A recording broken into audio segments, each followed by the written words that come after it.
والصلاة والسلام على أشرف الأنبياء والمرسلين وعلى آله وصحبه أجمعين. سبحانك لا علم لنا إلا ما علمتنا إنك أنت العليم الحكيم. رب اشرح لي صدري ويسر لي أمري واحلل عقدة من لساني يفقهوا قولي. أما بعد، الحمد لله على نعمة الإسلام، الحمد لله على نعمة الإيمان وكفى بها من نعمة. Alhamdulillah, segala puji bagi Allah Subhanahu wa ta'ala yang memberi kita nikmat Islam iman, memberi kita nikmat sehat, sempat untuk selalu bisa ngaji, untuk selalu bisa duduk di majelis ilmu, untuk mendengarkan mutiara-mutiara hikmah yang kesemuanya adalah perkara-perkara yang menjadi warisan Nabi kita Nabi Muhammad sallallahu alaihi wasallam.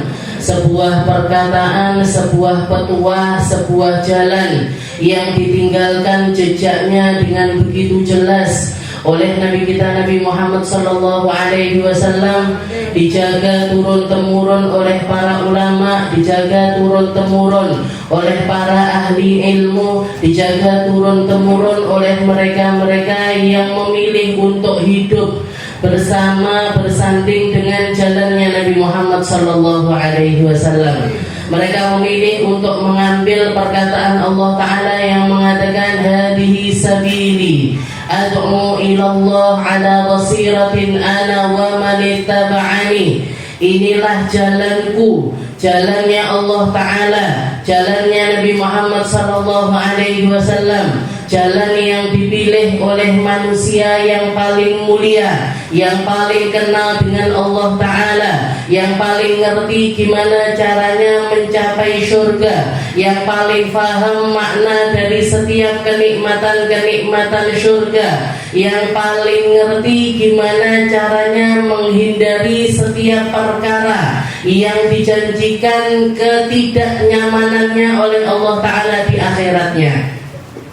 Nabi besar Muhammad sallallahu alaihi wasallam, ad'u ilallah, aku pakai jalan ini, aku pakai kesempatan ini, aku pakai umur ini, ad'u ilallah, untuk mendakwahkan Allah, untuk mengajak manusia menuju Allah, untuk mengenalkan Allah kepada setiap hati-hati yang membuka dirinya untuk mengerti, yang membuka pikirannya untuk memahami. Ad'u ilallah ala basiratin ana wa man ittaba'ani. Berjalan berdakwah dengan memakai cahayanya Nabi, dengan nuraninya Nabi, dengan cara pandangnya Rasulullah sallallahu alaihi wasallam. Ala basiratin ana wa man ittaba'ani. Dan itu akan selalu diikuti oleh kaum-kaum setelah saya, setelah zamannya Nabi Muhammad sallallahu alaihi wasallam. Bahkan Allah Ta'ala menjanjikan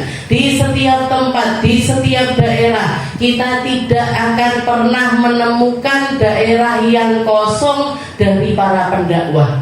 Di situ akan diletakkan sama Allah Ta'ala orang-orang yang mengajak kepada kebahagiaan, yang mengajak kepada kebaikan, berbicara dengan lisan-lisan kaum tersebut. Oke, jenengan tinggal di Tulungagung akan ketemu ustaz-ustazah berbahasa Tulungagung. Oke, jenengan pergi ke NTT, ke NTB akan ketemu ustaz-ustazah yang berbicara dengan bahasa-bahasa tersebut. Oke, bahkan misalkan jenengan berangkat ke daerah yang sangat minim sekali manusia, di situ kita akan tetap menemukan orang-orang yang memperjuangkan agamanya Allah Subhanahu wa Ta'ala. Jadi beruntung kita, kita ini adalah kenikmatan yang patut untuk selalu kita syukuri. Kita ingat-ingat agar yang semacam ini tidak diambil sama Allah Ta'ala, tidak juga dikurangi sama Allah. Jadi nikmat itu kadang-kadang diambil, nikmat itu semacam rezeki, sebagaimana akhlak itu juga semacam rezeki, nikmat itu juga semacam rezeki. Kalau Allah Ta'ala mau mengambilnya sekaligus, diambil sama Allah Ta'ala. Allah Ta'ala mau mengambilnya sedikit demi sedikit, sedikit demi sedikit juga mampu. Allah Ta'ala mampu melakukan melakukan hal yang semacam itu. Sebagaimana Allah Ta'ala mampu mempertahankannya, Allah Ta'ala juga mampu untuk mengambilnya seketika. Oke, makanya kita selalu mengingatkan seperti yang dikatakan oleh Allah Ta'ala, orang yang kufur kepada kenikmatan, nikmat itu kalau disyukuri, la in syakartum la azidannakum, kalau kalian mensyukuri kenikmatan akan aku tambah, kalau kalian kufur terhadap kenikmatan, nikmat itu inna azabi lasyadid, sungguh Allah Ta'ala itu kalau memberi azab sangat pedih sekali.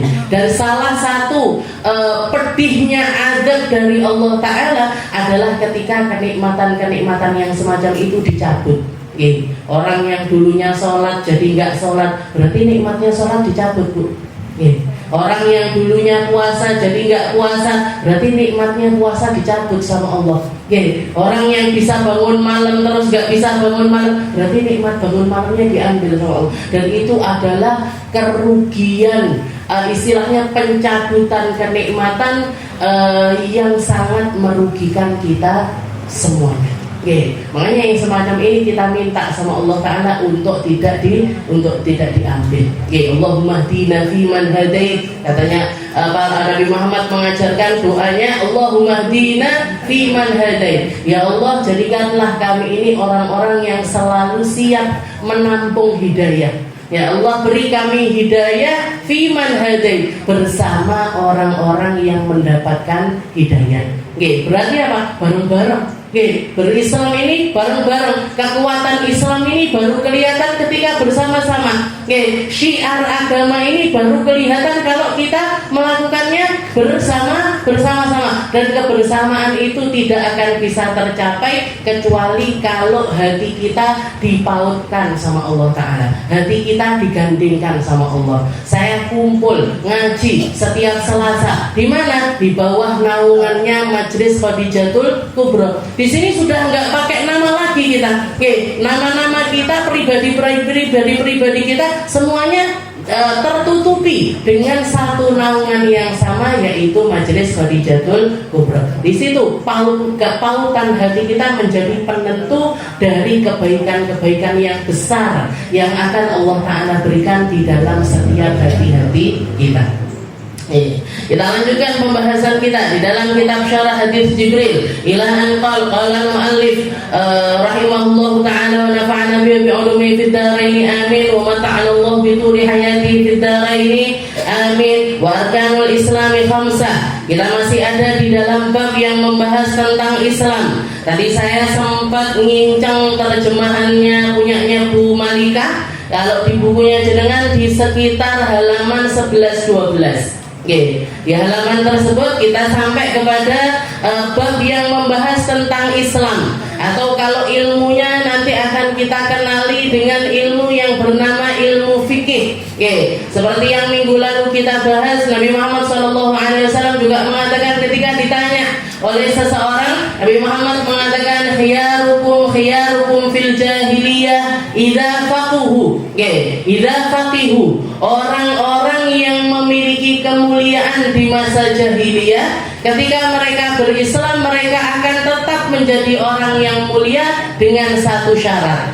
Apa syaratnya? Faham ilmu fikih, ngerti cara kerja di dalam setiap hal, ngerti detailnya perkara-perkara serta urutan-urutan di dalam melakukan segala sesuatu. Sebagaimana di dalam fikih itu semua perkara diatur, Bu. Kita cebok aja diatur. Caranya cebok, adabnya cebok yang benar, yang sah, yang enggak sah. Emang ada cebok yang enggak sah? Ada. Jangan cebok pakai tulang, enggak sah. Jangan cebok pakai roti, enggak sah. Nek pizza nganggur iki, timbangane ra digawe apa-apa, nggih istinja ae. Gimana hukum istinjanya? Enggak sah, Bu. Kenapa? Karena kita menggunakan sesuatu yang mulia. Karena kita menggunakan sesuatu yang mulia. Baik itu kemuliaannya kemuliaan akhirat atau kemuliaannya adalah kemuliaan dunia, enggak boleh. Makanya ketika saya pernah melihat lihat ada orang bikin tisu toilet. Bikin tisu toilet tapi tisu toiletnya itu di print. Pakai gambar-gambar, pakai tulisan-tulisan kayak semacam koran semacam itu. Jadi kalau misalkan tulisannya cuma sekedar koran yang isinya adalah informasi-informasi biasa, itu nggak terlalu bermasalah. Tapi kalau misalkan di dalam berita-berita tersebut atau tulisan-tulisan tersebut ada ilmunya walaupun cuma sedikit, ilmu tentang astronomi misalkan, ilmu tentang fisika, ilmu tentang apapun itu, maka itu nggak boleh dipakai untuk istinja. Apalagi kalau tulisannya tulisan Arab, korannya koran Arab misalkan. Jadi di situ ada huruf-huruf hijaiyah, nggak boleh. Jadi ada syaratnya. Caranya istinja kita diajari.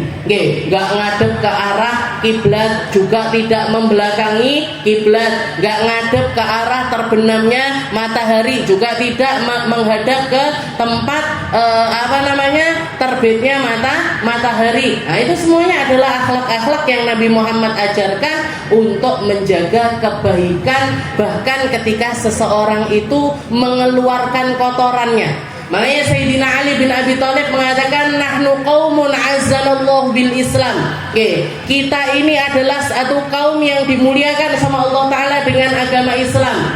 Orang yang mencari kemuliaan di selain agama Islam, gak pakai wasilahnya ilmu, gak pakai wasilahnya Allah Ta'ala, mereka akan dihinakan oleh Allah. Kenapa kok kita menjadi orang-orang yang mulia? Karena semua perkara diajarkan sama Nabi Muhammad SAW. Hatta al-kharra kaifa nukhrijuha. Katanya Sayyidina Ali, bahkan caranya ngeluarin maaf BAB aja loh kita diajarin. Caranya buang air besar diajarin, caranya buang air kecil diajarin, gimana caranya nuntaskan kencing biar nggak ada sisa-sisa kotoran yang keluar, nggak ada sisa-sisa najis yang keluar yang akan merusak ibadah sholat kita. Caranya istinja diajarkan. Setelah caranya istinja diajarkan, caranya wudhu diajarkan. Detail di dalam Al-Quran. Jangan lihat di dalam kitab-kitab umat yang lain, di dalam kitab-kitab Taurat ataupun juga Injil. Apakah ada caranya penyucian diri sedetail agama Islam?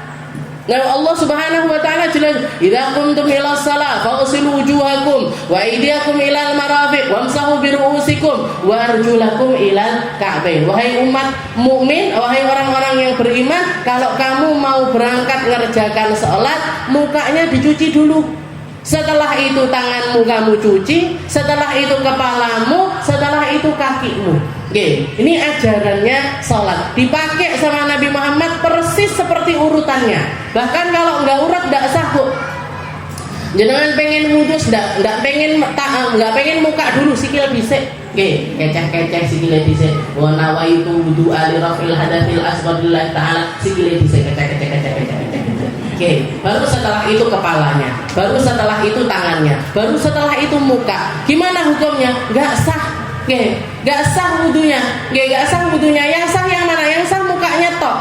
Kenapa? Karena muka ini harus berada di tempat yang pertama. Kalau kita lakukan menjadi sesuatu yang terakhir, maka dia seperti memulai dari awal. Yang kepala, tangan, kaki belum sah, yang muka sudah sah, tinggal meneruskan yang lainnya. Urut, dipakein niat, dipakein. Jadi wudu itu kenapa kok kita perlu menghadirkan niat? Biar yang kecuci bukan cuman dohirnya saja, tapi sampai batinnya. Ngadep dohir batin kita kepada Allah Subhanahu wa ta'ala. Ini agama Islam. Nahnu qaumun azzanallahu bil Islam. Nabi Muhammad SAW ketika jalan dengar ada orang di pasar, tengah-tengah pasar. Di tengah-tengah pasar, Nabi Muhammad dengar orang tersebut mengatakan alhamdulillah ala nikmatil Islam. Orang tersebut mengatakan alhamdulillah ala nikmatil Islam. Nabi Muhammad langsung noleh. Langsung noleh setelah itu mengatakan kamu telah mensyukuri nikmatnya Allah Ta'ala yang paling besar. Kalau kamu tahu ditunjukkan pahala dari apa yang kamu ucapkan, itu pahalanya sangat-sangat besar sekali. Bahkan ada satu orang ketika dia berangkat haji di padang Arafah, di padang Arafah dia berdiri di atas bukit Jabal Rahmah, di padang Arafah berdiri di atas bukit di Jabal Rahmah. Setelah itu dia mengucapkan kalimat ini, alhamdulillah ala nikmatil islami wal iman. Saya bersyukur, saya berterima kasih Maha Suci Allah Ta'ala yang memberi saya kenikmatan Islam, iman. Kenapa? Saya nggak mungkin berdiri di tempat ini, saya nggak mungkin ada di padang Arafah ini bersama jutaan manusia yang melaksanakan ibadah haji, kecuali asal muasalnya, punjerane, akarnya karena saya adalah orang Islam. Alhamdulillah ala nikmatil Islam. Maka dikatakan tahun berikutnya dia dapat rezeki haji lagi, Bu. Zaman dulu haji gampang, haji masih orang nggak ada batasan dan lain sebagainya. Tahun berikutnya dia haji lagi. Haji lagi ketika dia kerentak pengen melakukan hal yang sama seperti yang dilakukan tahun kemarin. Pengen berdiri di atas bukit Jabal Rahmah, doa macam-macam, tapi di antara doanya dia mengucapkan kalimat tersebut, alhamdulillah ala nikmatil Islam. Maka dikatakan ketika setelah selesai hal tersebut diucapkan, malamnya dia mimpi. Pas tidur mimpi ngelihat percakapannya para malaikat yang protes sama dia. Katanya malaikat-malaikat yang nyatet amalan ini, katanya malaikat tersebut protes sama orang tersebut. Kamu ini sudah mengucapkan kalimat yang sama seperti yang kamu lakukan tahun kemarin. Kamu tahu pahalanya tahun kemarin ini lo tak caket turung bar. Lah kok mau tambahin pahalamu alhamdulillah ala nikmatil Islam yang kamu ucapkan di tahun kemarin itu saya nyatet belum selesai. Saiki mau tambahin iki kapan bare nulis? Ini katanya malah malaikat yang untuk apa? Untuk menunjukkan besarnya pahalanya sebuah kalimat yang sangat singkat sekali. Alhamdulillah ala nikmatil Islam. Makanya saya eman-eman kalau mau ngaji nggak buka pakai kalimat ini, saya eman-eman sekali. Selain untuk juga mengingatkan diri sendiri, juga untuk mengingatkan jenengan semuanya untuk mensyukuri kenikmatan yang kelihatannya simple tapi maknanya sangat besar sekali dan pahalanya juga sangat besar sekali. Nikmat mana, Bu? Nikmat mana yang ketika kita mendapatkan kenikmatan tersebut kita dijamin bahagia dunia akhirat? Nikmat mana yang dengan kenikmatan tersebut kita dijanjikan sama Allah Ta'ala untuk ditenangkan oleh para malaikat ketika kita istiqomah di dalamnya? Seperti yang dikatakan sama Allah Ta'ala, alladzina qalu rabbunallah thumma istaqamu tatanazzalu alaihimul malaikata alla takhafu wa la tahzanu wa abshiru bil jannati allati kuntum tu'adun. Katanya Allah Ta'ala, orang-orang yang mengatakan selama hidupnya Rabbunallah, Tuhan kami adalah Allah, ketika mereka meninggal bahkan hari-hari di hari-hari spesial semacam Lailatul Qadar dan lain sebagainya, tatanazzalu alaihimul malaika, malaikat ini rebutan untuk bersanding kepada hamba tersebut untuk mengucapkan apa?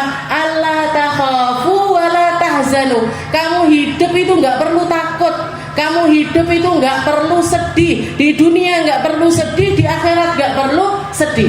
Wa abshiru bil jannati allati kuntum tu'adun, karena kamu sudah mendapatkan sebuah kalimat yang dengan kalimat tersebut kamu juga otomatis mendapatkan kabar gembira untuk memasuki surganya Allah Ta'ala yang telah lama dijanjikan kepada hamba-hamba yang beriman. Nikmat mana, Bu, yang dengan kita mendapatkan nikmat tersebut kuburan kita diluaskan sama Allah, kuburan kita dikasih cahaya sama Allah, kuburan kita gak menjadi tempat yang menakutkan lagi. Nikmat mana yang dengan kenikmatan tersebut membuat kita di padang mahsyar mendapatkan kemuliaan berupa naungan-naungan dari Allah. Orang lain kepanasan, kita nggak kepanasan. Orang lain keringatan, kita nggak keringetan. Nikmat mana yang dengan kenikmatan tersebut kita dijanjikan akan mendapatkan buku amalan kita pakai tangan kanan, melewati sirat dengan lancar, timbangannya akan lebih besar timbangan amalan kebaikannya. Itu semuanya enggak akan kita dapatkan. Hurima alaina, akan diharamkan atas kita kalau kita tidak memiliki kemuliaan Islam. Kuncinya nih gue Islam. Oke, kuncinya ada di dalam Islam, dan kita sudah memilikinya, kita hidup atasnya, kita ada di tengah-tengahnya. Tugasnya kita menjaganya sampai akhir hayat kita. Oke, jagain agar nggak meleng kanan meleng kiri, biar nggak terkontaminasi sana, nggak terkontaminasi sini. Biar nggak terpengaruh dengan rusaknya zaman, nggak terpengaruh dengan omong kosongnya orang-orang, nggak terpengaruh dengan hal-hal buruk yang sekarang ini meluas di mana-mana. Ketika kita istiqomah di dalam agama Islam, karena kita tahu nilainya Islam, karena kita tahu makna dari keislaman itu sendiri, maka semuanya itu akan menjadi bagian dari kehidupan panjang kita di akhiratnya Allah Ta'ala. Makanya di sini pertama hal yang harus kita bahas adalah perkara Islam. Perkara Islam. Dikatakan wa may yabtaghi ghairal Islam. Ayat-ayat sebelumnya, inna dina indallahil Islam wa may yabtaghi ghairal Islam dinan fala yuqbala minhu wa huwa fil akhirati minal khasirin. Setelah itu juga ada ayat al-yauma akmaltu lakum dinakum wa atmamtu alaikum ni'mati wa raditu lakumul Islam madina. Hari di closing dari ayat-ayat yang turun kepada Nabi Muhammad SAW selama kurang lebih 23 tahun secara bertahap diturunkan kepada Rasulullah SAW. Di akhir hayatnya Nabi, di haji wada, di haji terakhirnya Nabi Muhammad berdiri di atas mimbarnya di tengah-tengah lautan manusia di padang Arafah. Turun ayat kepada Nabi Muhammad SAW yang mengatakan al-yauma akmaltu lakum dinakum. Katanya Allah Ta'ala, hari ini wahai Muhammad, ini harinya wahai Muhammad, aku sempurnakan agama kalian semuanya. Al-yawma akmaltu lakum dinakum wa atmamtu alaikum ni'mati. Nikmat kalian sudah Allah Ta'ala sempurnakan. Dari sini kita tahu, Bu, kalau kesempurnaannya nikmat bukan tentang materi-materi duniawi, bukan tentang urusan-urusan yang dipandang manusia sebagai sesuatu yang besar. Tandanya orang sukses, punya rumah besar, punya mobil banyak, punya pangkat tinggi, punya harta banyak dan lain sebagainya. Bukan itu kesempurnaan nikmat. Tapi kesempurnaan nikmat adalah ketika kenikmatan Islam kita disempurnakan sama Allah Ta'ala. Sholat kita disempurnakan levelnya, puasa kita disempurnakan levelnya, zakat kita sempurnakan levelnya, haji kita dapat kenikmatan untuk menyempurnakannya dengan haji. Ayat ini turun ketika musim haji, ketika orang-orang Islam berkumpul di satu tempat yang dinamakan dengan padang Arafah. Dan Nabi Muhammad SAW juga mengatakan al-hajju Arafah. Intinya dari haji itu yang wukuf di Arafah. Intinya dari haji adalah ketika seseorang itu berkumpul bersama-sama di padang Arafah. Ayat ini turun ketika itu. Wa atmamtu alaikum ni'mati. Nikmatku sudah aku sempurnakan atas kalian semuanya. Wa raditu lakumul Islam madinah. Dan aku hanya ridho Islam untuk menjadi sebuah agama. Dari sini para ulama semuanya sepakat hari tersebut, bahkan mulai dari hari terutusnya Nabi Muhammad SAW sampai wahyu itu disempurnakan sama Allah Ta'ala, tidak ada agama yang diridhoi oleh Allah Ta'ala kecuali agama Islam. Atau kalaupun misalkan mereka memeluk agama selain agama Islam, yang diridhoi sama Allah Ta'ala adalah agama samawi, dengan syarat begitu Islam datang mereka pun tunduk. Atau Pak, kalaupun gak sempat tunduk, mereka berkeinginan untuk tunduk, seperti yang dilakukan Waraqah bin Naufal. sepupunya Sayyidah Khadijatul Kubra. Di malam ketika Nabi Muhammad mendapatkan wahyu yang pertama, di malam ketika Nabi Muhammad mendapatkan wahyu yang pertama, Iqra ya Muhammad, ma ana biqari, sampai akhirnya turun ayat Iqra bismi rabbikal ladzi khalaqal insana min 'alaq, sampai 5 ayat tersebut. Nabi Muhammad pulang ke rumah diselimuti sama Sayyidah Khadijah karena badannya bergetar luar biasa. Ditenangkan dengan kalimat-kalimat yang menenangkan. Gak sampai situ, besok paginya sama Sayyidah Khadijah diantarkan ke rumah sepupunya yang terkenal sebagai seorang Nasrani yang taat, orang Kristen yang taat, belajar Injil, belajar Taurat, bahkan punya kitab Injil tulisan tangan beliau sendiri. Waraqah bin Naufal ini ketika mendengar ceritanya Nabi Muhammad SAW, komentarnya Waraqah bin Naufal, beliau mengatakan hadzan namusul ladzi jaa ila Isa wa Musa. Yang datang kepadamu tadi malam adalah malaikat yang dulunya pernah datang kepada Nabi Allah Isa dan juga kepada Nabi Allah Musa. Setelah itu Waraqah bin Naufal mengatakan, ya Muhammad, lau laitani kuntu hayyan id akhrajaka qaumuk. Seandainya saja aku nantinya masih hidup ketika kamu nanti terusir dari negerimu. Nabi Muhammad gak percaya waktu itu, Bu. Katanya Nabi Muhammad, awa mukhrijiyahum, apakah tega orang-orang Mekah ini nanti ngusir saya? Saya ini orang yang sekarang ini dihormati, saya ini orang yang sampai sekarang ini dipercayai, saya ini orang yang sampai sekarang ini dipujung-pujung sama orang-orang Mekah. Saya dikenal dengan kebaikan akhlak. Istilahnya orang-orang itu nggak percaya Nabi Muhammad itu mereka nantinya bakalan mengusir Nabi Muhammad SAW. Katanya Waraqah bin Naufal, na'am, laisa hunaka ahadun, gak ada satupun orang yang mendapatkan risalah yang semacam yang kamu dapatkan kecuali diusir dari kaumnya, kecuali mendapatkan penolakan yang nyata dan terbukti. Dan katanya Waraqah bin Naufal, saya berharap kalau misalkan saya ini panjang umur, saya akan selalu menjadi pembelamu yang nomor 1. Tapi sayangnya, beberapa bulan setelah kejadian tersebut meninggal dunia. Karena Waraqah bin Naufal ini memang sudah sangat tua sekali. Jadi orang-orang semacam ini orang-orang yang selamat, Bu. Orang-orang yang akan diselamatkan sama Allah Ta'ala. Karena meskipun mereka adalah pemeluk Nasrani, tapi mereka berkeinginan untuk tunduk kepada Nabi Muhammad SAW. Al-yawma akmaltu lakum dinakum wa atmamtu alaikum ni'mati wa raditu lakumul islama dina. Setelah itu dari sini, dari pertanyaannya malaikat Jibril kepada Nabi Muhammad SAW, kita tahu tentang rukun Islam. Rukun itu di dalam wudu ada rukunnya wudu, di dalam sholat juga ada rukunnya sholat. Apa itu rukunnya? Apa itu rukun? Rukun itu sesuatu yang kalau hilang barang salah satunya ambruk semuanya. Jangan sholat tapi nggak baca Fatihah, nggak sah sholatnya, ambruk sholatnya, wajib untuk diulangi. Jangan sholat nggak pakai takbiratul ihram, nggak sah, Bu.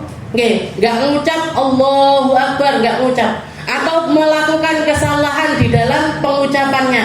Aku nggak milik kadek bahasa Arab, milik bahasa Indonesia. Allah Maha Besar. Gimana ini salahnya? Nggak sah. Ambruk sholatnya. Kenapa? Karena rukunnya yang kita tinggalkan. Nah, begitu juga dengan Islam. Kalau kita ngaku Islam, gimana agar Islam kita ini nggak roboh? Gimana agar Islam kita ini tidak menjadi sesuatu yang sia-sia, batal di sisi Allah Ta'ala? 5 perkara ini harus ada di dalam diri kita. Wa arkanul islami khamsah wa hiya qawaiduhu wa mabanihil madhkura fi qouli sallallahu alaihi wasallam. Kaedahnya terbangun sebagaimana yang disebutkan di dalam perkataan Nabi Muhammad SAW, bunyal islamu ala khamsin. Islam dibangun di atas 5 pondasi. Syahadatu an la ilaha illallah wa anna muhammadar rasulullah. Nah, ini 1. Syarat pertama adalah berikrar syahadat, dan syahadatnya harus dua, la ilaha illallah wa anna muhammadar rasulullah, bersaksi tidak ada Tuhan selain Allah dan Nabi Muhammad adalah utusan Allah. Kalau nabi-nabi sebelum Nabi Muhammad, Nabi Isa, Nabi Musa, Nabi Ibrahim, Nabi Nuh dan lain sebagainya, syahadatnya 3.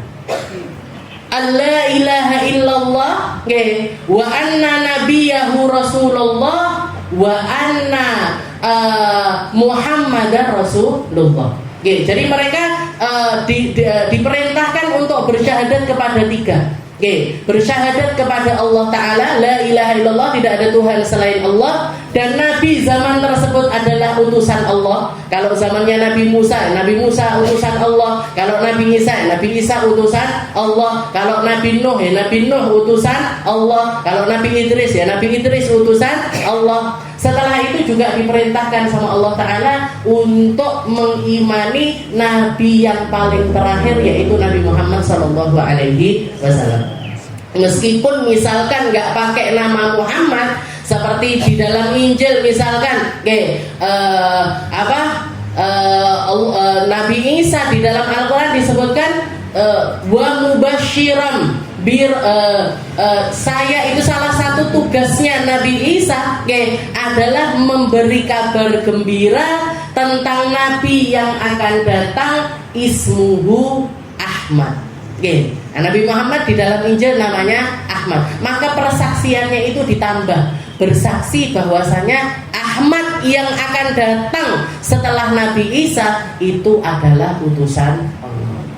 Tapi khusus untuk umat Islam, syahadatnya cukup 2, yaitu la ilaha illallah Muhammadar Rasulullah. Kenapa? Karena dengan kita bersaksi Nabi Muhammad utusan Allah, kita juga bersaksi atas kenabian semua nabi sebelum Nabi Muhammad SAW. Gak ada satupun di antara nabi-nabi tersebut yang gak kita akui. Kita kan ngakuin Nabi Isa utusannya Allah, Nabi Musa utusannya Allah. Semua nabi-nabi sebelum Nabi Muhammad semua adalah utusan Allah. La ilaha illallah wa anna muhammadar rasulullah wa iqamis shalah. Setelah itu juga kewajiban kedua adalah melaksanakan sholat. Iqamis shalah, melaksanakan sholat secara dohir. Dohirnya umat Islam kudu sholat. Dohirnya umat Islam itu harus kelihatan melaksanakan sholat.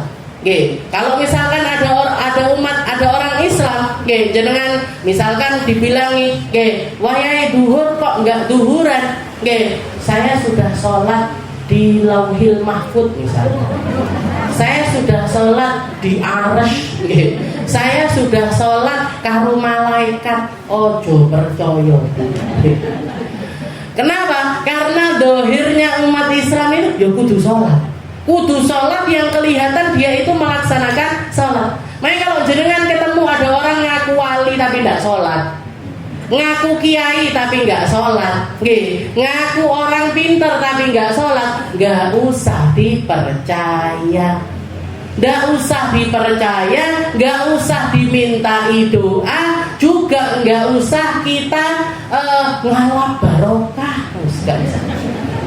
Kenapa? Ini kalaupun misalkan ucapan-ucapannya dia ini terbukti, manjur tenan dongane kiai kuwi, manjur tenan doanya orang pinter itu. Kalaupun misalkan terkabul Bu permintaan jenengan, niku sing ngewangi setan, bukan Gusti Allah.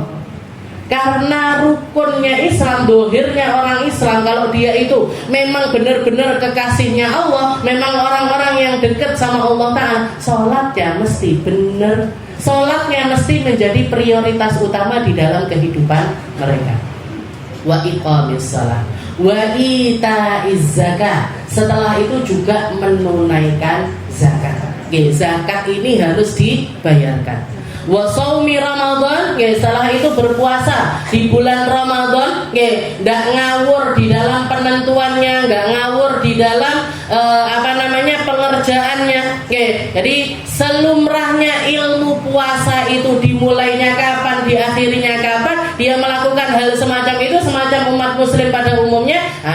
itu adalah kewajiban dari puasa. Wa hajjul bait. Begitu juga yang terakhir adalah untuk melaksanakan haji. Kalaupun misalkan belum mampu, mungkin dari segi pendanaannya belum mampu, dari segi fisiknya belum mampu, maka seumur hidupnya orang Islam harus punya kerentek untuk berangkat haji. Kalau bisa nyicil, yo nyicil. Kalau bisa nabung, ya nabung. Nah, jadi umat Islam ini hajjul bait, berangkat haji itu menjadi bagian dari kesempurnaan Islamnya seseorang. Dan kemampuan itu bukan istilahnya tidak boleh nunggu turah-turah, tidak boleh, Bu. Pokoknya sudah punya dana sekian untuk berangkat haji, wajib dia untuk berangkat haji. Dan salah satu wasiatnya para ulama juga tentang haji ini adalah jangan sampai kita itu nunda-nunda untuk berangkat haji. Jangan sampai nunda-nunda niatan untuk berangkat haji. Niatnya dulu harus ada. Setelah itu kalau memang sudah ada dananya atau sudah punya simpanan, entah itu misalkan jenengan punya 5 juta, punya 10 juta, punya, atau kalau misalkan DP-nya harus 25 juta, sudah punya uang 25 juta, itu harus di-DP-kan untuk merealisasikan niat kita. Engkau duitnya dikorupsi, misalnya jadi tol, jadi urusannya. Itu urusannya orang yang korupsi itu dan lain sebagainya. Urusannya kita kepada Allah Ta'ala adalah merealisasikan niatan haji kita. Meskipun misalkan ternyata takdirnya nggak berangkat ke sana, nggak menginjakkan kaki di sana, nggak wukuf bersama orang-orang yang wukuf, nggak tawaf bersama orang-orang yang tawaf, kalau jenengan niatnya itu tulus dari dalam hati, sudah dicatat sama Allah Ta'ala sebagai orang yang berhaji. Jadi kalau sekarang ini kan musimnya haji, orang-orang pada berangkat haji, jangan niatkan, jangan niatkan, ya Allah, moga-moga saya termasuk orang yang haji. Walaupun gak secara fisik tapi secara rohaniah, ikut orang tawaf, semoga-moga aku untuk pahalanya wong tawaf. Orang-orang sa'i, moga-moga aku ikut dapat pahalanya orang sa'i. Orang-orang berangkat ke Arafah, semoga saya ikut pahalanya orang-orang yang wukuf di Arafah. Orang-orang berangkat ke Musdalifah, saya juga semoga. Jangan pasang niatan semacam itu. Kalau mau lebih dalam lagi, karo nonton ibu. TV ini kalau musim haji gini jangan setel Mekah Madinah terus. Nanti tahu, orang berangkat haji, orang ke Arafah, orang ke Musdalifah, orang ke sini. Kita ikuti alur mereka biar apa? Dengan harapan kita masuk di dalam golongan orang-orang yang berhaji. Berapa banyak orang yang sudah sampai ke sana tapi nggak dinilai berhaji di mata Allah Ta'ala, dan berapa banyak orang yang nggak sampai ke sana tapi justru malah dapat pahalanya orang yang berhaji. Dapat pahalanya orang yang berhaji. Seperti kisahnya Abdullah bin Mubarak yang terkenal. Abdullah bin Mubarak sering juga saya ceritakan. Abdullah bin Mubarak ini setiap ulama besar, hartanya banyak, kaya raya. Setiap tahun niat haji. Jadi setiap pulang haji sudah persiapan lagi untuk haji tahun depan. Pulang haji persiapan lagi untuk haji tahun depan. Terus seperti itu. Sampai dikatakan Abdullah bin Mubarak ini ada satu tahun di mana beliau ini sudah siap-siap berangkat musim haji, berangkat haji. Zaman dulu pakai onta, pakai perbekalan ini itu dan lain sebagainya. Di tengah-tengah perjalanan kelihatan fisyati'il bahar, di samping pantai, di samping sungai seperti itu ada seorang perempuan ngorek-ngorek sampah. Ketemu bangkainya ayam, diambil sama perempuan tersebut, dibawa pulang.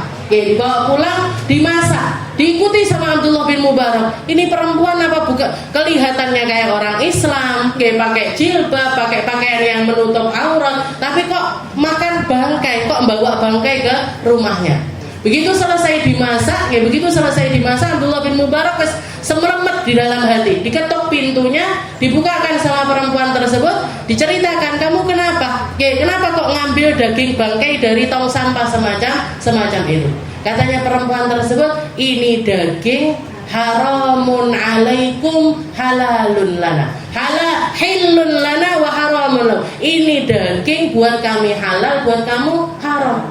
Nah, kok bisa seperti itu? Saya kalau nggak masak daging ini, anak-anak saya mati kelaparan. Saya dan sekeluarga ini 3 hari ini nggak kemasukan makanan apapun. Itu sudah mentok sekali saya dapat daging itu tadi. Nggak tega Abdullah bin Mubarak langsung mengatakan yang niatnya perbekalannya ini untuk berangkat haji disedekahkan semuanya ke perempuan tersebut. Uangnya, sak bekalnya, sak pakaiannya semuanya diberikan ke perempuan tersebut. Habis itu putar balik karena nggak bawa bekal, akhirnya putar balik pulang. Selesai musim haji, ketika orang-orang kampungnya yang berangkat haji ini pulang, sebagaimana kita, kalau ada orang yang berangkat haji biasanya berangkat diuntat nih, pulang juga kita minta doa. Ini pun juga seperti itu. Jadi satu sama lain itu saling istilahnya memberikan selamat. Hajjun mabrur, wa sa'yun mashkur, wa tijaratan lan tabur. Didoakan, semoga hajimu dapat haji yang mabrur, semoga perjalananmu dianggap sebagai perjalanan yang enggak sia-sia dan lain sebagainya.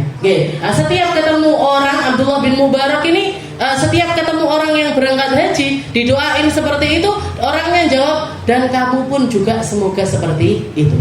Heran dia, aku nggak budal kaji, kok dia mengatakan yang semacam itu. Bahkan ditambah orang-orang ini semua, aku ketemu kamu pas tawaf, aku ketemu kamu di Arafah, aku ketemu kamu di Padang Muzdalifah. Zaman itu Bu, belum sebanyak sekarang. Saya ini bingung, mau ketemu satu sama lain sulit. Nah, jadi ini tetangganya ini ketemu Abdullah bin Mubarak di sana.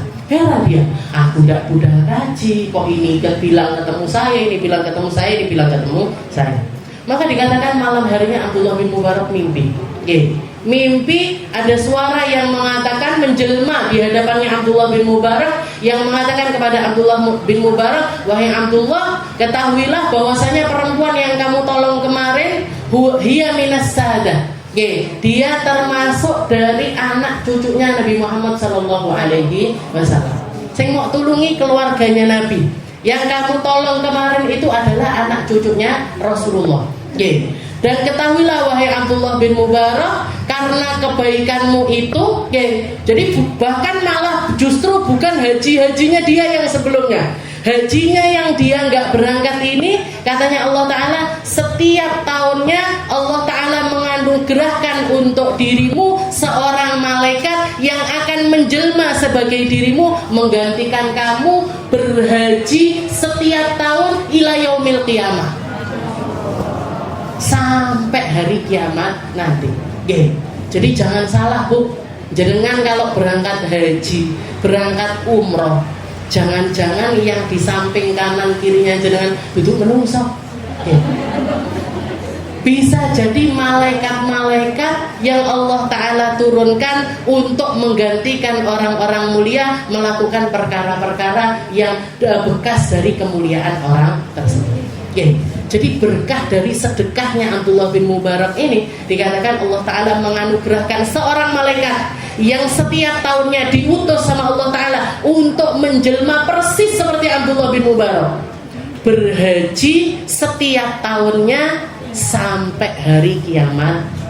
Nah, jadi berapa banyak orang yang berangkat tapi nggak dapat pahalanya orang yang berangkat, dan berapa banyak orang yang nggak berangkat justru dapat pahalanya orang yang berangkat. Ya muka-muka yang berangkat yuk tetap dapat pahalanya yang berangkat, yang nggak berangkat muka-muka iso dapat barokai dari orang-orang yang melaksanakan ibadah haji. Qala ahlul ilm, para ahli ilmu mengatakan, inna hadhil arkanil khamsah murtabidun ba'duha bi ba'd. Jadi rukun-rukun Islam ini satu perkara yang berkaitan satu sama lain. Nggak bisa pilih-pilih Bu. Nggak bisa pilih-pilih. Aku tak sholat tok zakat gak. Saya tak puasa aja. Saya mau jadi ahli puasa, tapi poso nggak sholat. Nggak bisa. Jadi syahadat, sholat, puasa, zakat, haji itu murtabitun ba'duha bi ba'd. Satu sama lain itu menjadi satu kesatuan. Nggak bisa dilepaskan. La yuqbalu min 'amilil 'amal bi ba'dihha hatta ya'mal biha kulliha. Bahkan tidak diterima amal salah satunya sampai yang lainnya itu juga dilakukan. Orang aku Islam bisa dapat pahalanya syahadat kalau apa? Kalau dia sholat, puasa, zakat, haji. Orang yang melaksanakan sholat baru dapat pahalanya sholat kalau dia syahadat, puasa, zakat, haji. Jadi misalkan ada orang non muslim sholat, aku kok ndelok wong Islam apik yo ngibadahi, tak melok-melok sholat, tapi dia nggak syahadat. Dia juga enggak puasa, dia juga enggak zakat, dia juga enggak haji. Gimana sholatnya ini tadi? Enggak dapat pahala. Jadi nggak bisa kita ngambil salah satunya. Bahkan amalan-amalan ini tadi baru akan mendapatkan pahalanya ketika semuanya dilaksanakan. Ketika semuanya itu menjadi bagian dari kehidupan orang muslim tersebut. Pahalanya puasa, pahalanya sholat gak bisa kecuali orang ini juga berzakat. Pahalanya zakat gak bisa kecuali dia sholat juga, puasa juga. Semuanya seperti itu. Termasuk haji. Ada orang nggak tahu sholat, nggak tahu puasa, ujuk-ujuk udah haji. Ujuk-ujuk dia berangkat haji. Gimana ini? Hajinya dia nggak akan mengeluarkan pahalanya kecuali yang lainnya ini juga dilaksanakan. Jadi nenggone Mekah ongkang-ongkang ada uang budal sholat deh. Aku nggak sholat, aku haji tok. Jadi baru nunggu di padang Arafah ininya. Nggak bisa. Jadi semuanya harus dilaksanakan. Wa man tarakaha aw syai'an minha jahidan liwujubihi faqad kafar. Barang siapa yang ingkar, jahidan itu ingkar itu tidak menerimanya dohir batin. Tidak menganggapnya sebagai rukun Islam. Tidak menganggapnya sebagai rukun Islam, jahidan liwujubihi atas kewajibannya. Jadi dia tidak percaya kalau itu semuanya adalah perkara yang wajib, faqad kafar. Orang ini menjadi orang kafir. Dia ada orang nggak percaya, halah sholat ini nggak wajib kok. Poso Ramadan nggak wajib, zakat nggak wajib, haji juga nggak wajib. Gimana hukumnya dia? Kafir. Jadi karena jahidan biwujubi, karena dia nggak percaya atas kewajiban itu, maka hukumnya adalah kufur. Wa man taraka ghaira syahadatain min ghairi juhudin fa huwa fasiqun naqisul Islam. Barang siapa yang meninggalkan amaliyahnya orang Islam tapi tidak mengingkari kewajibannya, dia tahu sholat wajib tapi tidak sholat, dia tahu puasa wajib, roh aku poso ki wajib tapi aku tidak kuat poso, saya males puasa, saya lemes kalau puasa misalkan. Jadi atau saya tahu zakat itu wajib tapi eman-eman aku sing golek duit mosok dikongkon ngetokne.